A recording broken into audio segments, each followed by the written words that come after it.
Today is Thursday, November the 30th, 2023. The time is approximately 1:23 p.m. I am in Jacksonville, Arkansas.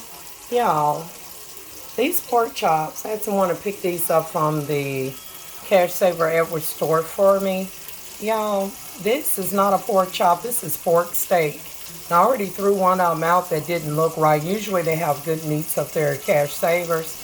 But y'all, that's a pork steak. That's not a pork chop. So somebody put pork steak in with the pork chops. This is the bone-in pork chop. I just seared this on both sides. This is the cut for a pork chop. You see this? And this is a pork chop. And then I have one more here that I'm seasoning. And then what I'm doing is searing them on both sides. This is a pork chop, okay? I am searing these on both sides before I put them in the oven to bake.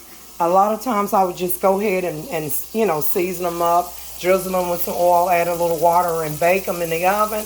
But I decided to go ahead and sear them. Let me flip this over. Before I flip it over, I just want to say, butchers, or if you're new and working in the meat market, please pay attention to the cut of the meat.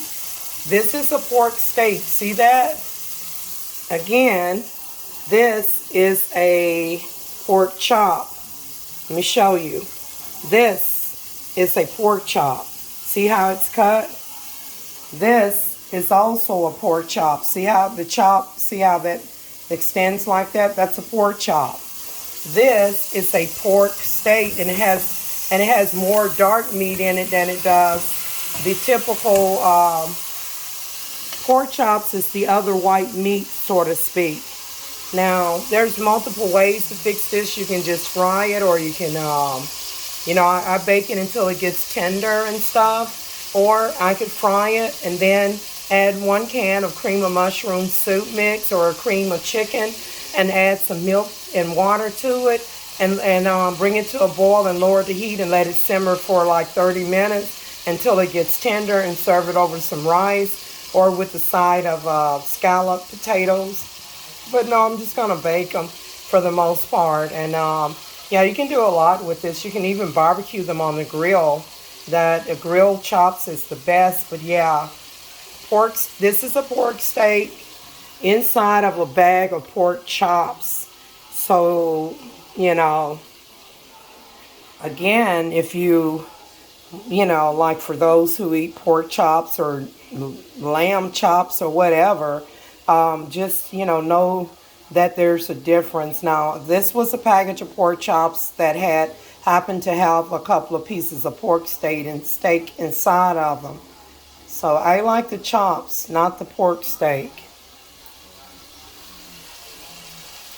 So you see how I just simmered this on both sides?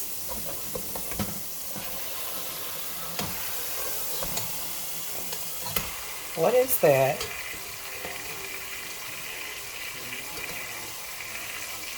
Let's get that out of there. Alrighty then. So that's seared enough.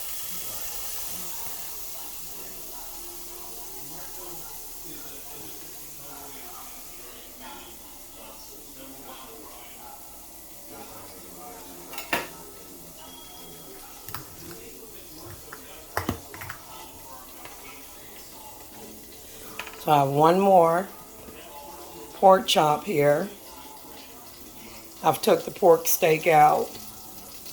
It's still edible. I just don't care for them. I don't know why they would mix them together. So I'm just going to go ahead and put that pork chop in there. And I'm going to sear it on both sides just like I did all the others, okay? And try to, you know, get a meal going up around here, all right? So I just wanted to illustrate that they put pork steak inside the package of pork chops, and that there's a difference in the texture of meat, its appearance, and the cut. This completes my video. See you in the next one.